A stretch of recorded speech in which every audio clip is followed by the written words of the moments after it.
la 24ª emisión de Dios en la actualidad, segunda parte de Utopías de un Nuevo Mundo. En la emisión anterior hicimos un pantallazo por situaciones, experiencias ya realizadas, planteamientos políticos, sociales, una mirada sobre lo indígena, lo tradicional, el vínculo entre las sociedades llamadas primitivas o tradicionales y la civilización occidental, e incluso también una puerta abierta hacia la pregunta por lo religioso que dejó el poema de Eduardo Galeano, Utopía,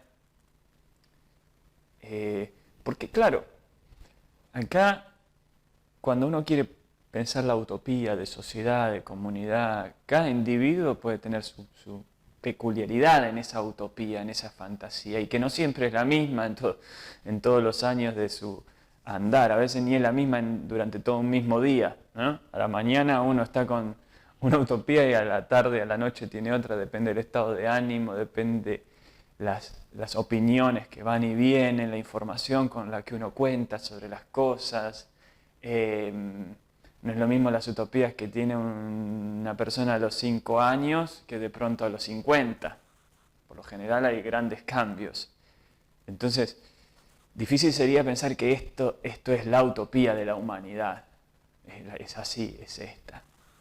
Entonces van a tender a imponerse la utopía tal vez de personas que logren mayor fuerza, por los medios que sea con la espada o con los medios de comunicación o con los libros o como sea, pero mayor fuerza de convicción, fuerza económica y demás. Bueno, pero ¿qué pasa con lo religioso? Galeano en el poema planteaba dos cuestiones. Una relativa a la Iglesia, dice ahí, la Iglesia católica, que puede pensarse en relación con otras grandes instituciones religiosas, pero digamos al aspecto humano de la religión, por decir así. A ese aspecto mediador entre el misterio de la palabra y de la voluntad de Dios o de los dioses y demás, y el común de la gente que recibe eso, estos mediadores, esta casta sacerdotal, estos profetas o guías. Bueno, uno relativo a eso y el otro a Dios mismo. Y acá uno se puede plantear si hay un Dios, desde preguntarse por qué existe el mal, si hay un Dios, por qué la sociedad es como es. ¿Es este el deseo de Dios? ¿Que la sociedad y el mundo sea como es? Entonces no me gusta ese Dios, porque a mí no me gusta esta sociedad, entonces no estoy de acuerdo con su criterio. Si esto a él lo hace feliz, ¿qué clase de Dios tenemos? O yo sería mejor como Dios. En la emisión pasada, cuando veíamos el tema el programa pasado con lo del humor, que vimos un fragmento del Todopoderoso de la película con Jim Carrey, donde Jim Carrey pasa de pronto, se le delegan todos los poderes de la divinidad, entonces hace la experiencia de ser él Dios y a ver cómo resuelve las cosas. Pero también uno deja, bueno, Dios hace lo que puede. Te quisiera ver a vos en su lugar. Es un poco la perspectiva que uno puede tener con un gobernante. Sí, parece que actúa mal, pero hay que estar ahí en ese puesto. Tal vez si vos de pronto estás ahí, te dirás cuenta la dificultad, la complejidad de todo eso y también quizás harías desastre. Bueno, en fin, pero está esta cuestión. O Dios quiere esto, o Dios tiene otro plan y es impotente, no lo puede llevar a cabo, está impedido sea por el diablo, sea por vaya a saber qué. O Dios sí ya planificó una alternativa, ya propuso una utopía o un lugar ideal o un lugar perfecto, como un jardín del Edén, y de alguna manera propone esto a los humanos, una forma de pensar, de vivir, de andar, que los haga tal vez merecedores, ¿no? En la misión anterior veíamos el tema de la elección. Entonces sería justo que uno decía en el video anterior, por ahí uno sea rico, otro pobre, pero el proceso en el cual uno llegó a la riqueza y el otro a la pobreza fue justo. En este caso uno podría decir, Dios tiene ese Edén, esa sociedad ideal, y algunos llegarán y otros no, pero el proceso por el cual unos llegan y otros no sería justo quizás.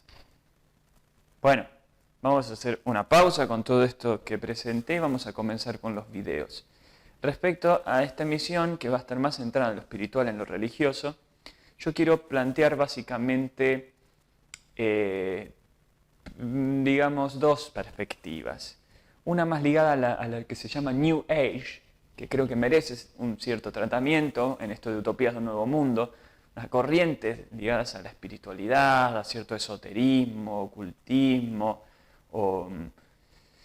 en el cual se habla de una nueva era astrológica, nos llaman la era de Acuario, una nueva visión de la humanidad y de la espiritualidad, de la religión, en oposición quizás con la religión ortodoxa o con el cristianismo y demás. Bueno, vamos a ver primero un video en el que un bastante famoso maestro espiritual, autor de espiritualidad, llamado bajo el nombre iniciático, como se dice, Drúmbalo Melquisedec, habla sobre algo que se vendría en el futuro para la humanidad. Vamos a escuchar.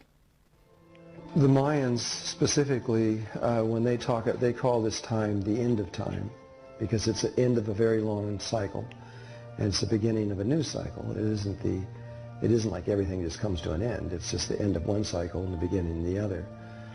But it depends on which part of the cycle the Mayans are talking about. If they're talking about the old part of the cycle, which is what we're familiar with, that's the banking systems, the religions, the governments, and all this kind of stuff, that's going to become extremely unstable. And if they're correct, it's going to break apart completely and dissolve away.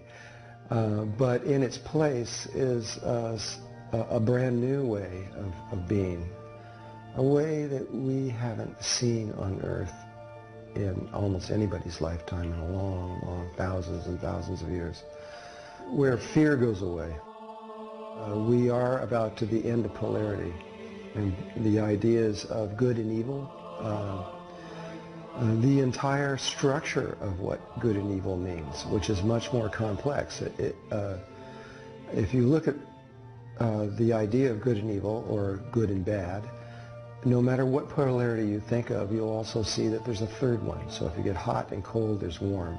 If you go up and down, there's the middle. If you go the sun and the earth, there's the moon. If you go male and female, there's child. On and on and on. Our time is past, present, and future. Space is X, Y, Z axis. And this is all a function of how we're interpreting the one reality. That one reality isn't going to change, but our consciousness is going to change. And when it does, we're going to drop that. We're not going to see that anymore. And instead, we're going to see the unity of all life. And in the perception of that, when that perception changes, then it changes everything. All our sense of lack, of need, or can't do this, or we have to heal, all those things go away. They just end. And we then realize that the whole universe is one living being. And there is only one spirit moving through everything, and one consciousness. A new way of perceiving enters into life on Earth, and we, in our lifetime, are going to experience this. I mean, right now, at this moment, in 2008, it just seems can't be. The world is crazy. You know, they're at war. They're trying to kill each other. The financial systems are ready to break apart, and on and on and on. But that's not what the ancient ones on this planet are saying. They're saying, finally, we are entered into this place, and we are about to see something brand new. It's really, really very old, actually. Muy bien. Este planteamiento que hace Drúmbalo Melquisedec se corresponde con una visión astrológica de la historia de las civilizaciones, de los planetas, de los seres humanos, de las criaturas.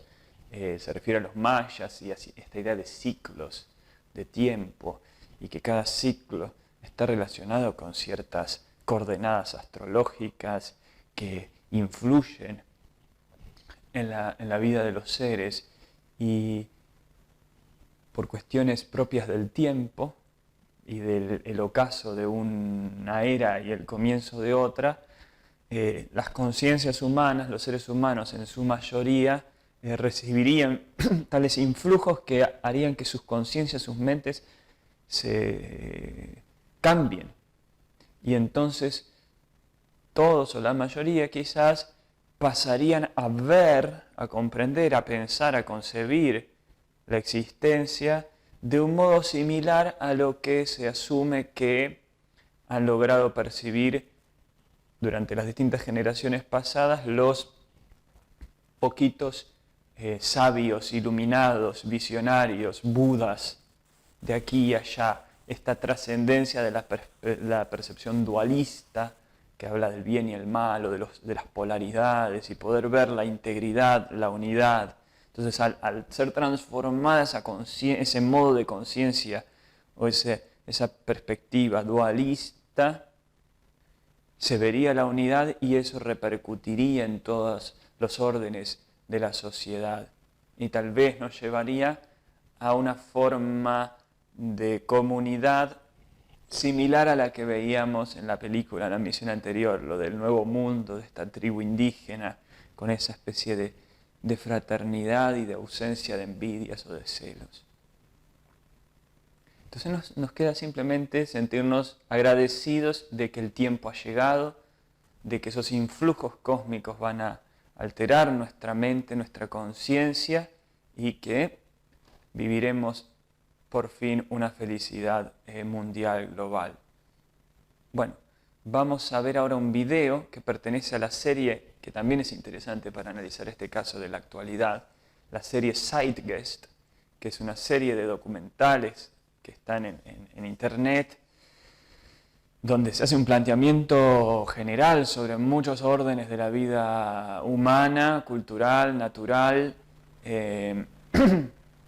y se trata de pensar toda la luz de la ciencia, de la razón, de la historia de las religiones, de la mitología, de la psicología, tratar de encontrar la solución a los distintos problemas. Acá se hace una explicación de esta visión astrológica del cambio de era, relativa también a la religión. Vamos a verlo. Now, of the many astronomical metaphors in the Bible, one of the most important has to do with the ages. Throughout the scriptures, there are numerous references to the age. In order to understand this, we need to be familiar with a phenomenon known as the precession of the equinoxes. The ancient Egyptians, along with cultures long before them, recognized that approximately every 2150 years, the sunrise on the morning of the spring equinox would occur in a different sign of the zodiac. This has to do with a slow, angular wobble that the Earth maintains as it rotates on its axis. It is called a precession because the constellations go backwards rather than through the normal yearly cycle. The amount of time it takes for the precession to go through all 12 signs is roughly 25,765 years. This is also called the Great Year, and ancient societies were very aware of this, and they referred to each 2150-year period as an age. From 4300 BC to 2150 BC, it was the age of Taurus, the bull. From 2150 BC to 1 AD, it was the age of Aries, the ram. And from 1 AD to 2150 AD, it is the age of Pisces, the age we are still in to this day. And in and around 2150, we will enter the new age, the age of Aquarius. Now, the Bible reflects, broadly speaking, a symbolic movement through 3 ages while foreshadowing a 4th. In the Old Testament, when Moses comes down Mount Sinai with the 10 Commandments, he is very upset to see his people worshiping a golden bull calf. In fact, he shattered the stone tablets and instructed his people to kill each other in order to purify themselves. Most biblical scholars will attribute this anger to the fact that the Israelites were worshiping a false idol or something to that effect. The reality is, the golden bull is Taurus the bull, and Moses represents the new age of Aries the ram. This is why Jews even today still blow the ram's horn. Moses represents the new age of Aries, and upon the new age, everyone must shed the old age. Other deities mark these transitions as well, such as Mithra, a pre-Christian god who kills the bull in the same symbology. Now Jesus is the figure who ushers in the age following Aries, the age of Pisces, or the two fish. Fish symbolism is very abundant in the New Testament. Jesus feeds 5,000 people with bread and 2 fish. When he begins his ministry walking along Galilee, he befriends 2 fishermen who follow him. And I think we have all seen the Jesus fish on the back of people's cars. Little do they know what it actually means. It is a pagan astrological symbolism for the sun's kingdom during the age of Pisces. Also, Jesus' assumed birth date is essentially the start of this age.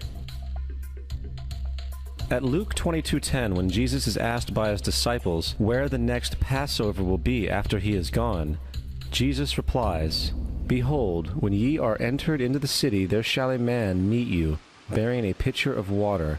Follow him into the house where he entereth in." This scripture is by far one of the most revealing of all the astrological references. The man bearing the pitcher of water is Aquarius, the water bearer, who is always pictured as a man pouring out a pitcher of water. He represents the age after Pisces, and when the sun, God's Son, leaves the age of Pisces, Jesus, it will go into the house of Aquarius, as Aquarius follows Pisces in the precession of the equinoxes. All Jesus is saying is that after the age of Pisces will come the age of Aquarius.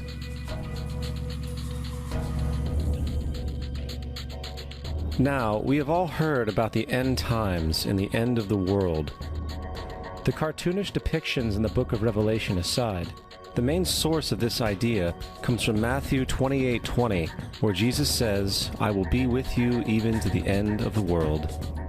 However, in the King James Version, world is a mistranslation, among many mistranslations. The actual word being used is eon, which means age. I will be with you even to the end of the age, which is true, as Jesus' solar Piscean personification will end when the sun enters the age of Aquarius. The entire concept of end times and the end of the world is a misinterpreted astrological allegory.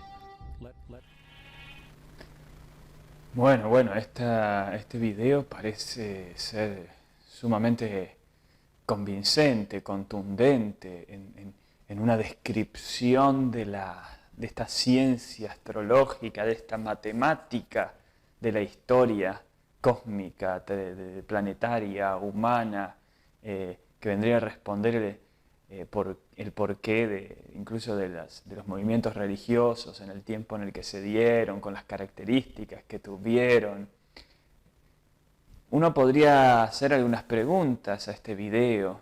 ¿Qué tan fiable es la fuente de información que ellos manejan cuando hablan de forma tan generalizada sobre los pueblos antiguos, todos los pueblos antiguos, como si todos hubieran estado de acuerdo en decir lo mismo sobre las eras, sobre las etapas astrológicas, como si todos hubiesen señalado esos años precisos cuando dice que la era de Aries terminó en el año 1 y después, oh casualidad, es el año en el que nace Jesús. Presentado de esa manera parece que cierra de un modo espectacular y no deja lugar a dudas sobre que Jesús es el agente impulsador de la era de Piscis y de lo que eso significaría.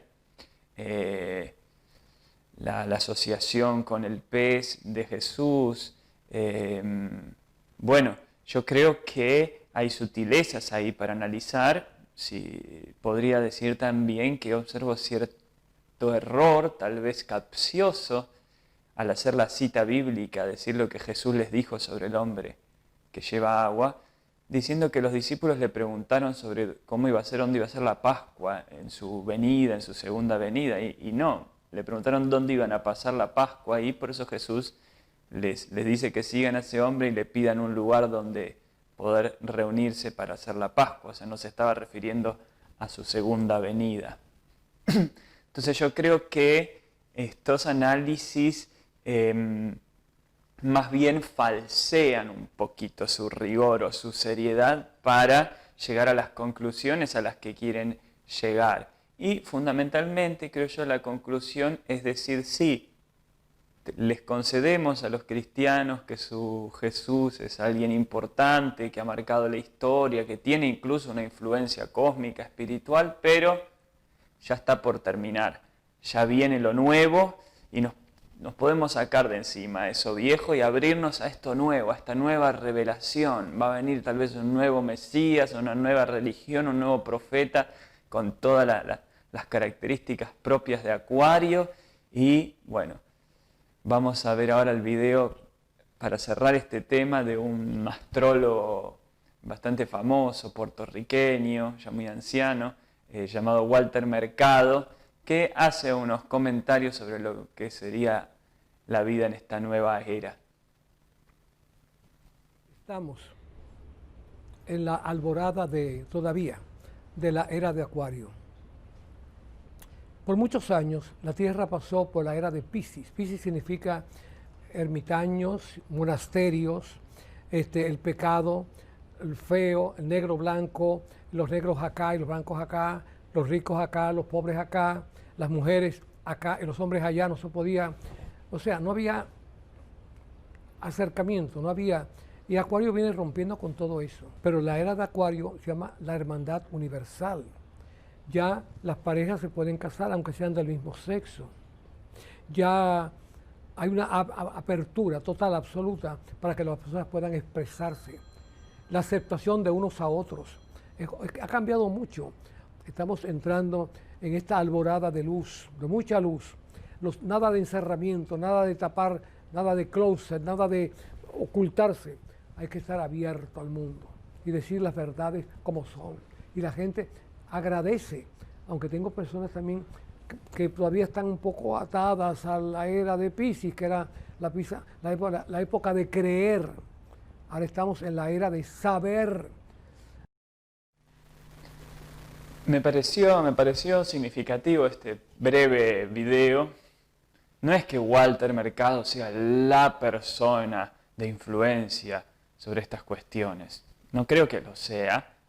Tiene su influencia, pero no tan suprema. Sin embargo, observo que lo que dice es muy característico de esta manera de entender las cosas que se presenta en la New Age o la visión nuevaerista, que se llama. Y es, primero, una descripción que se hace de lo que correspondería propiamente a Piscis, que es una manera de decir el cristianismo. Cuando dicen Piscis es una cierta crítica hacia el cristianismo, hacia el catolicismo, hacia el cristianismo más ortodoxo. Entonces, todas esas cosas que Walter Mercado ve como feas, esa polaridad, esa división, la polaridad de la que hablaba Drúmbalo Melquisedec, traducida en negros y blancos y todo, el racismo, la discriminación, la separación, es porque el cristianismo, pero se lo perdonamos porque, bueno, era la influencia astrológica que era así y, bueno, había que soportarlo. Pero ahora viene la nueva influencia astrológica y ahora sí la hermandad universal y la felicidad. Uno podría decirle, bueno, pero durante estos siglos supuestamente atribuibles a la influencia de Piscis, el cristianismo o la sociedad medieval o católica o lo que fuese, no era lo único que se hallaba en el planeta Tierra, como señala él. Estaban también las sociedades indígenas en distintas partes del mundo, no solo en América, el taoísmo, el budismo, distintas cosas conviviendo, distintas formas de sociedad, de expresión. Algunas personas más dadas a la discriminación, otras menos dadas a la discriminación, entre blancos y negros y demás. Entonces, parecería que estas descripciones no atienden a la complejidad y a la libertad y a la pluralidad de expresiones y de experiencias que se han dado en todos los siglos, en todas las generaciones humanas, a través de todas las sociedades y culturas que coexistieron en una misma época en todo el planeta. Bueno, pero dice, bueno, pero hay cambios que son innegables, que se están dando en este tiempo. El matrimonio igualitario es lo que menciona este hombre. Y es una manera de decir, esto se da porque es el tiempo, es propio de la hermandad universal, es propio de esta evolución de conciencia espiritual que nos brinda la constelación nueva o el signo nuevo de Acuario. Es una manera también de justificar o de excusarse quizás o de avalar ciertas cosas y de menospreciar lo otro. Esta pobre gente que todavía está atada a Piscis, bueno, ¿qué se le va a hacer? Ya irá aprendiendo, ya irá evolucionando, ya le irán llegando los rayitos, las estrellas les irán haciendo el impacto para que sean como nosotros, ya que estamos bien al día con las influencias astrológicas. Bueno, muy bien. Vamos entonces a volver a Piscis, quizá, porque vamos a ver un video que tiene que ver con las enseñanzas de Jesús referidas al reino de los cielos. Pero encontré una recreación hecha por niños, actuada todo por niños, según el acento parecen ser de Colombia, y me pareció muy interesante. Así que vamos a ver este video.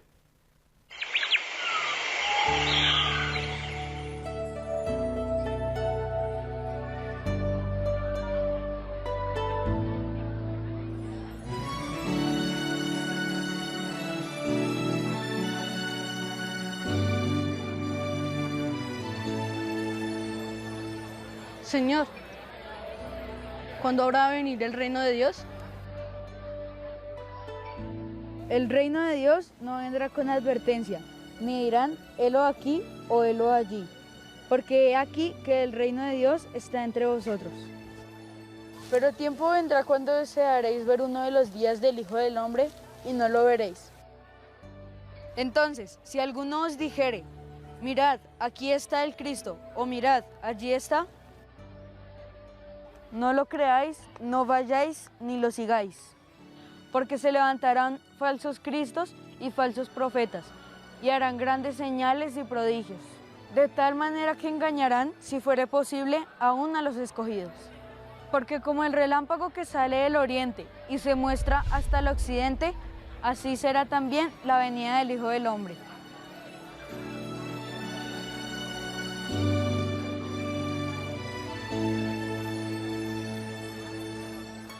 Pero primero es necesario que padezca mucho y sea desechada por esta generación. Porque donde quiera que estuviera el cuerpo muerto, allí se juntarán las águilas. Entonces aparecerá la señal del Hijo del Hombre en el cielo, y entonces lamentarán todas las tribus de la tierra. Y verán al Hijo del Hombre viniendo sobre las nubes del cielo, con poder y gran gloria. Y enviará a sus ángeles con gran voz de trompeta, y juntarán a sus escogidos de los cuatro vientos, desde un extremo del cielo hasta el otro. De la higuera aprended la parábola. Cuando ya su rama está tierna y brotan las hojas, sabéis que el verano está cerca. Así también vosotros, cuando veáis todas estas cosas, conoced que está cerca, a las puertas. Pero de cierto os digo, que no pasará esta generación hasta que todo esto acontezca. El cielo y la tierra pasarán, pero mis palabras no pasarán. Así como fue en los días de Noé, así también será en los días del Hijo del Hombre. Comían, bebían, se casaban y se daban en casamiento, hasta el día en que entró Noé en el arca y vino el diluvio y los destruyó a todos. Así será también la venida del Hijo del Hombre. Asimismo, como sucedió en los días de Lot, comían, bebían, compraban, vendían, plantaban, edificaban. Mas el día en que Lot salió de Sodoma, llovió del cielo fuego y azufre, y los destruyó a todos. así será el día en que el Hijo del Hombre se manifieste. En aquel día, el que esté en la azotea y sus bienes en casa, no descienda a tomarlos. Y el que en el campo, asimismo no vuelva atrás. Acordaos de la mujer de Lot. Todo el que procure salvar su vida, la perderá, y todo el que la pierda, la salvará. Pero de aquel día y de la hora nadie sabe, ni aun los ángeles que están en el cielo, ni el Hijo sino el Padre. Mirad, velad y orad, porque no sabéis cuándo será el tiempo. Os digo que en aquella noche estarán dos en una cama, el uno será tomado y el otro será dejado. Dos mujeres estarán moliendo juntas, la una será tomada y la otra dejada. Dos estarán en el campo, el uno será tomado y el otro dejado. Es como el hombre que yéndose lejos dejó su casa y dio autoridad a sus siervos, y a cada uno su obra, y al portero mandó que velase. Velad, pues, porque no sabéis cuándo vendrá el Señor de la casa, si al anochecer o a la medianoche, o al canto del gallo, o a la mañana, para que cuando venga de repente no os halle durmiendo. Velad pues, porque no sabéis a qué hora ha de venir vuestro Señor. Pero sabed esto, que si el padre de familia supiese a qué hora el ladrón habría de venir, velaría y no dejaría minar su casa. Por tanto, también vosotros estad preparados, porque el Hijo del Hombre vendrá a la hora que no pensáis.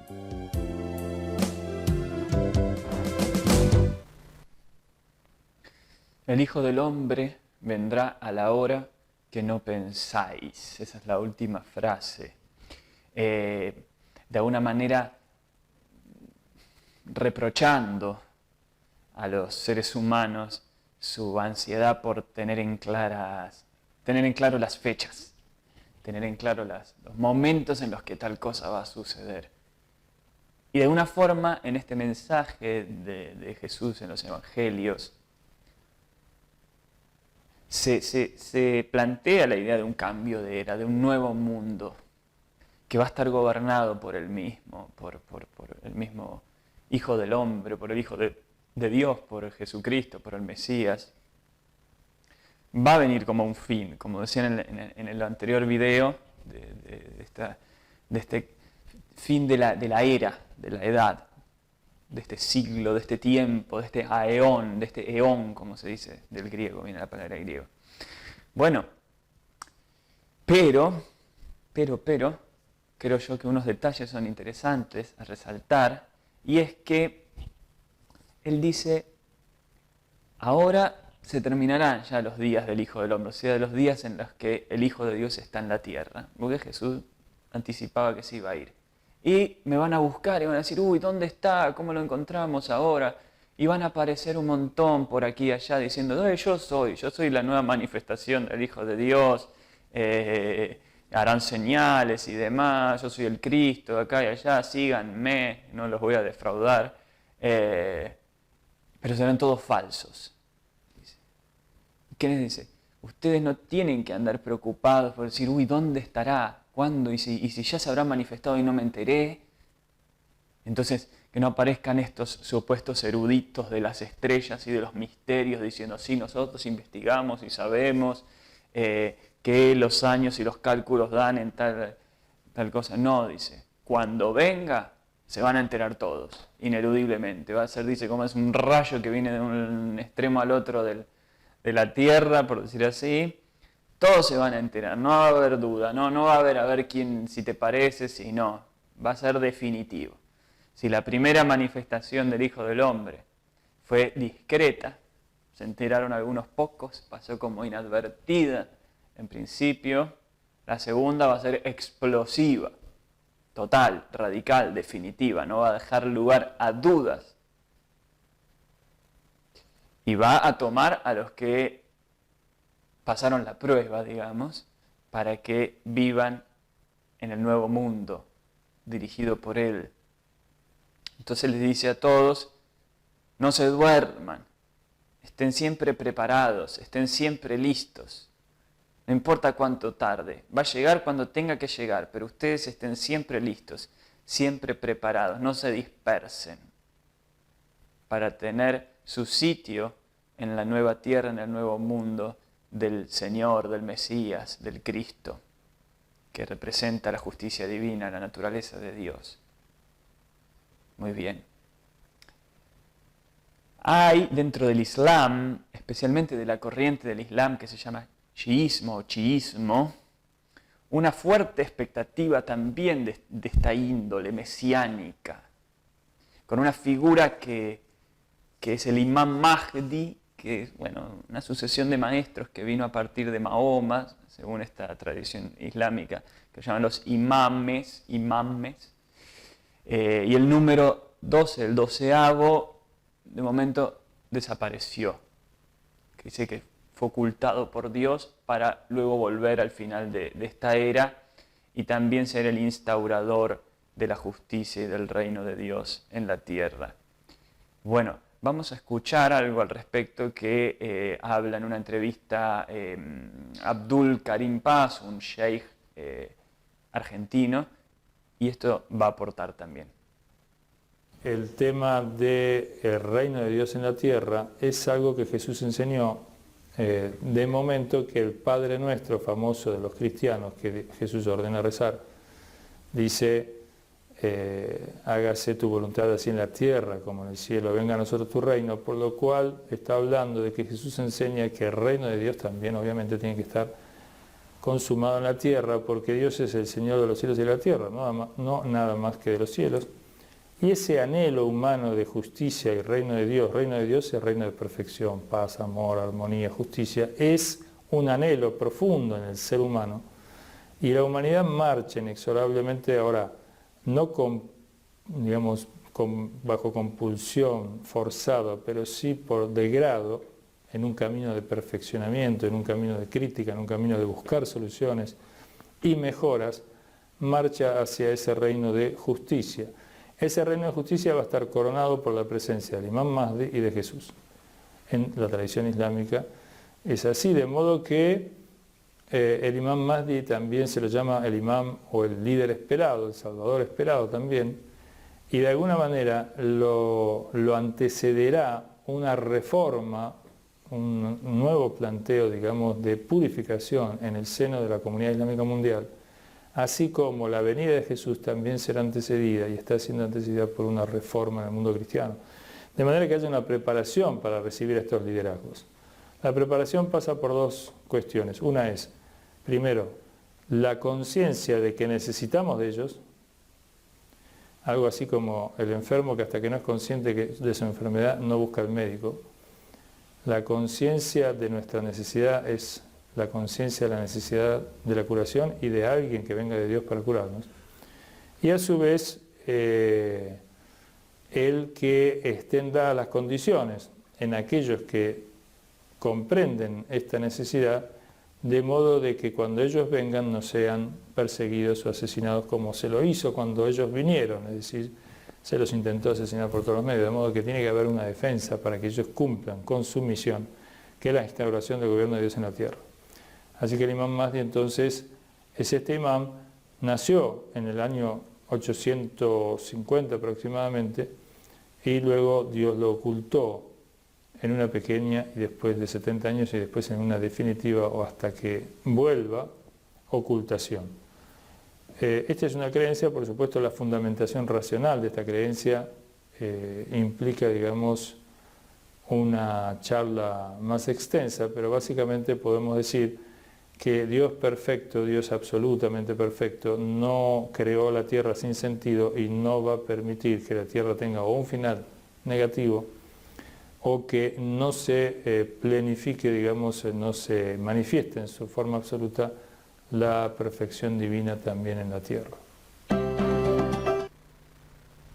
Muy bien, esta esperanza religiosa de que en algún momento tendrá que manifestarse lo perfecto. La tierra en algún momento va a tener que gozar de lo perfecto. No puede ser siempre la imperfección, siempre el pecado, siempre la falla o el desvío, la corrupción.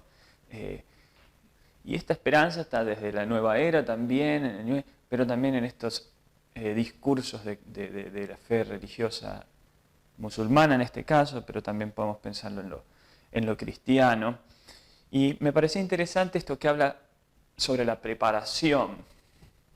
En el caso del musulmán espera la llegada de ambos líderes, dice, de Jesucristo y del Imam Mahdi. En el caso de los cristianos solo de Jesucristo. Pero dice la preparación en dos aspectos, en que por un lado tomemos conciencia de que los necesitamos, o sea, así como veíamos en la misión anterior con lo del proyecto Venus, dice, pero ¿quién lo va a gobernar? Y el fundador del proyecto proponía que fuesen las computadoras, que son tan avanzadas, tan sofisticadas, que superan por lejos las capacidades humanas y van a ser de lo mejor para nuestra sociedad, que esté manejado, digamos, por esas máquinas.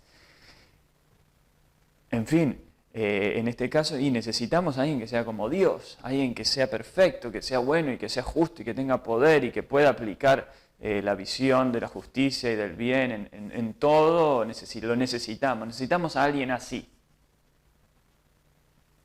Y por otro lado dice que nosotros maduremos o aprendamos con una conducta y una sensibilidad tal que si estas personas aparecen no volvamos a mandarlas a la cruz. O sea que nos volvamos capaces de apreciar, de valorar, de honrar a una persona, a un líder semejante y queramos que esté ahí. Digamos, un cambio de conciencia de tal forma que si volviera a aparecer Jesús entre nosotros, deseáramos que Él fuera el emperador y no el César. O no digamos suelten a Barrabás. Bueno, esto parece no coincidir del todo con lo que veíamos antes. Porque desde lo que veíamos antes, Jesús, si bien en esa segunda venida, no va a venir del mismo modo, susceptible de que lo vuelvan a crucificar. ¿No? Se dice que Él resucitó con un cuerpo inmortal ya, un cuerpo, dice, glorificado. Entonces, no lo van a poder volver a matar. No va a ver si ahora sí me aceptan, si ahora sí la gente evolucionó lo suficiente como para amarme, para aceptarme como su líder. Ya va a venir como a imponerse, tomando consigo a todos los que ya estuvieron preparados, los que fueron afines a Él, los que caminaron en su evangelio, y a sacar a todos los otros, a vencer a sus enemigos, a todos los otros. Esto es muy radical, pero a veces uno piensa capaz que es la única forma para que una sociedad utópica, por decir así, se manifieste, con una conciencia profunda, un pensamiento profundo, certero y a su vez una mano de justicia certera, potente, por decir así. Y con gente que sea afín a eso, pues si no van a estar sufriendo. Uno podría decir, esta gente de la nueva era, o como este Walter Mercado, no simpatizan mucho aparentemente con Jesucristo, con esos de Piscis, y preferiría que venga otro Dios, o como lo que decía Galeano, preferiría un Dios distinto, que juzgue de otra manera, que quiera otras cosas. Entonces, si viene de vuelta este Dios de Jesucristo, de Jehová, a reinar, no me simpatiza tanto, preferiría a otro, capaz que a Dioniso, a Apolo, algún otro más afín a mis propios intereses o deseos o mi manera de vivir, con el cual me pudiera llevar bien. Vamos a ver el último video, que es para enfatizar un poco sobre cuál es el mensaje de Jesús, y es sobre extracto de la película Jesús de Nazaret. Vamos a ver.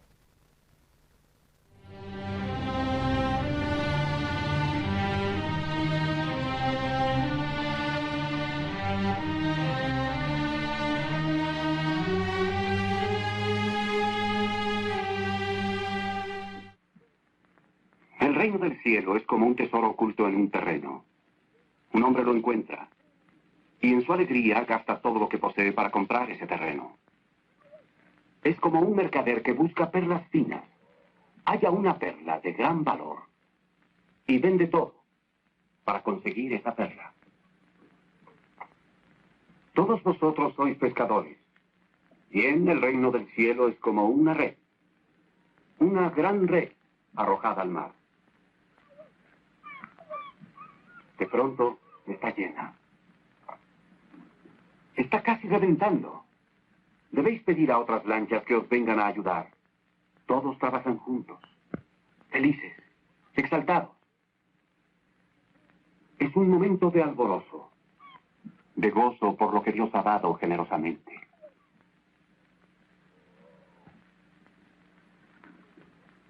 Pero un día, Dios os pedirá cuentas por el regalo que ha dado.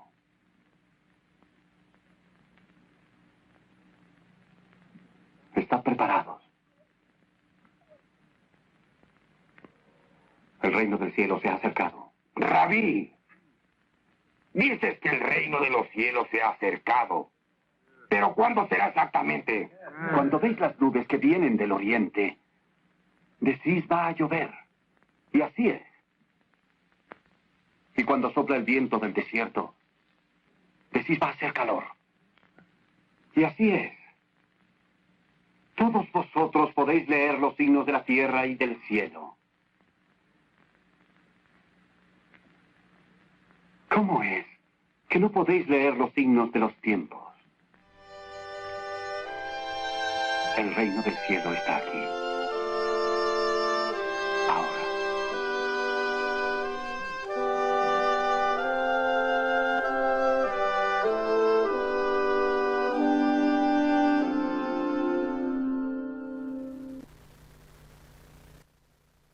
Se presenta entre otras cosas esta paradoja, este misterio de un reino de Dios que por un lado parece que va a llegar con esa segunda venida de Cristo, se va a instaurar en la tierra, del cual van a gozar todos los que han sido fieles al Evangelio, a la fe.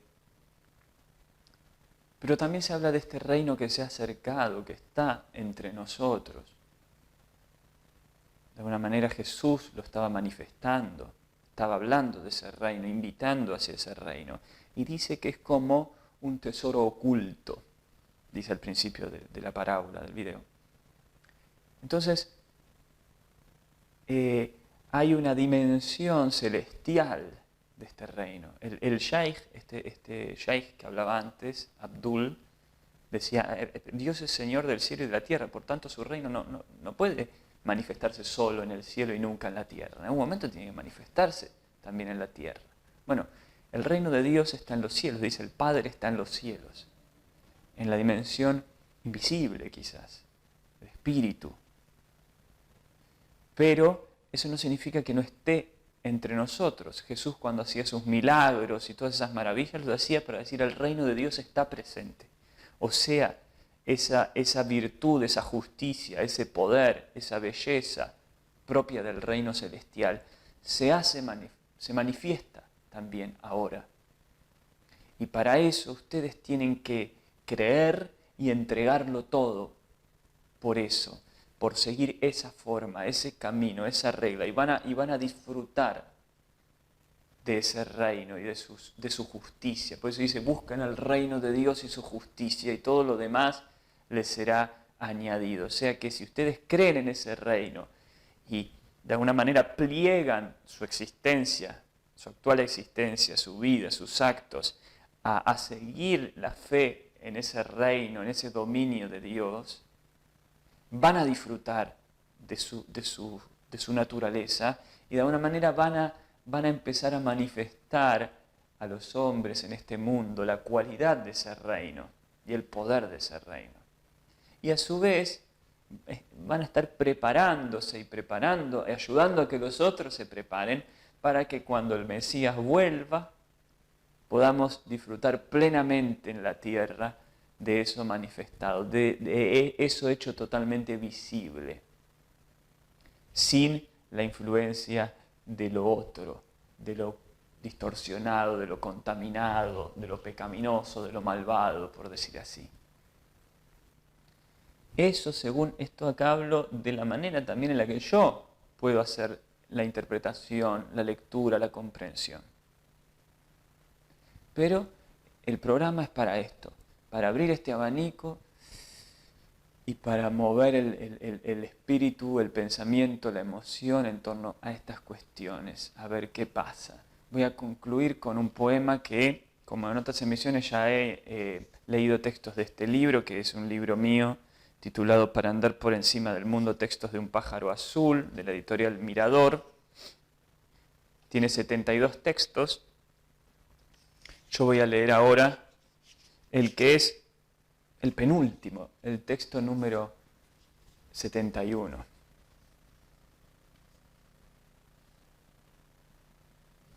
¿Para qué el sueño sobre el Dios que nos liberta de un estado de opresión casi inasible?